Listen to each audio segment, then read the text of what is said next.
My name is Connor Murray, and I'm going to be talking to you about a problem that's been persisting in this nation for quite some time. A problem that, quite frankly, many people do not know about.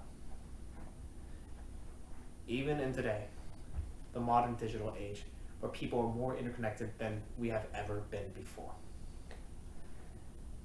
Now, I'm going to have to step a few paces back before we get to our problem. Now, how are people interconnected nowadays? It is through technology. People use their phones all the time. It's become a normal thing in place in society now. Normal thing to see. And how people are interconnected? Through apps, through platforms, such as Twitter, Facebook, YouTube, Discord, Twitch, and so forth.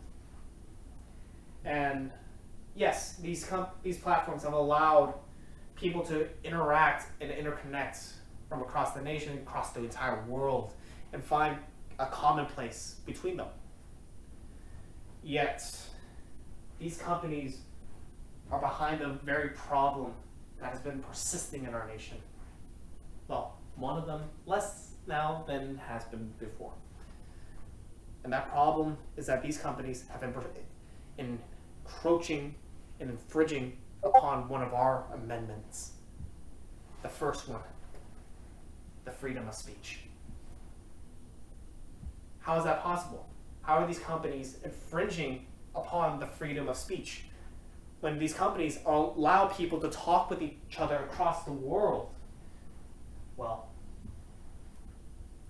they do it because they do have these companies that own these platforms have agendas.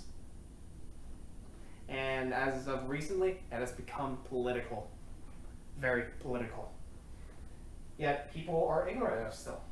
How are they doing this? So, how they're doing this is that these companies control what people see and hear.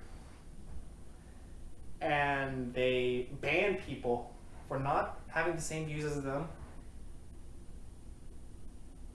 and limiting what people say, or limiting free speech, which is the last thing these companies should be doing, as these platforms are supposed to allow people to get their views and ideas out, and yet they are unable to, because these companies have now made it their goal and mission, besides one, Twitter, which has now been purchased by Elon Musk, to stamp out voices that they don't agree with, which is a major problem, extremely major problem. Now, how are they controlling what people see and hear? Well, they use it through algorithms, saying like, oh, what's popular and what's not, and they have their programs, but they also have people that control that, what they want to be seen, what stories they want to be pushed out, what people will see and click on, instead of some stories that they don't agree with. And this is a major problem because this causes problems that would sway some people's views on things to not even appear at someone's social media account. Say, for example, the whole Hunter Biden laptop story. I know that this is a controversial topic, but this is one of them. It was proven that in the election cycle of that year, when that story was supposed to be circulating and could have changed how the election turned out, Twitter, Facebook, they colluded with government agencies to block it, to not allow it to be shown to the people. And this is a problem because these are supposed to be private. Yes, they have their own policy, but they cannot deny stories being shown to the people because that's limiting the freedom of the press, which is also part of the First Amendment, which includes the freedom of speech.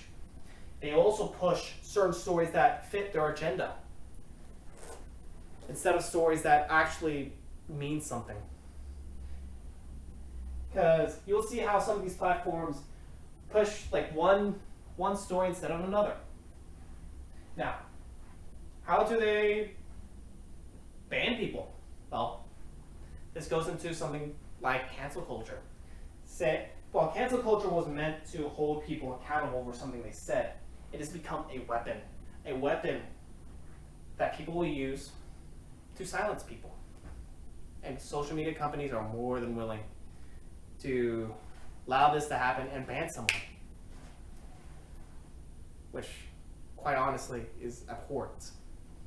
It's abhorrent because it is undermining people's right to speak what they want to say, criticize people that they don't agree with, and yet some people have become intolerable of that. And these companies, these platforms, will do something called shadow banning. Shadow banning is where they're on the platform, but they won't be shown. They won't be shown. And it won't let their voice be heard, which is a major problem. Because, well, that's undermining the freedom of speech. And it also goes back to things of, like, say, politicians, Donald Trump, we all know it. We all know him. We all know what happened. Yet, these companies were all more than willing to get him off their platform when he is entitled to say what he wants to say what he believes.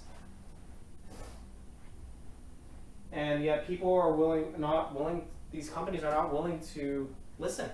They don't want people that do not have their views be on their platform. Now, limiting the freedom of speech.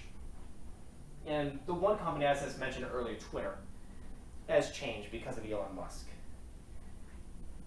Elon Musk purchased Twitter for $44 billion, and, well, he's trying to make Twitter a global marketplace that people can communicate freely and not have to be worried about being banned for their views. He is adamant on making Twitter a place of free speech, where in the past, it wasn't so the case. The companies behind these social media platforms made sure that people, like, on one side of the aisle did not have their voices heard. Many on the other side of the aisle were afraid to even speak up, which is a major problem. And politicians on the other side of the aisle are trying to fix this because, well, the freedom of speech is not just to one side, it is to all people. Because through these conversations, problems can be solved that only one side cannot fix. Because if you only have one group of people and no differing views or opinions, you get something called an echo chamber. And echo chambers are dangerous, especially within a nation. And if people are silenced. Now, what do we do about this? We have to hold these social media companies accountable for what they've done.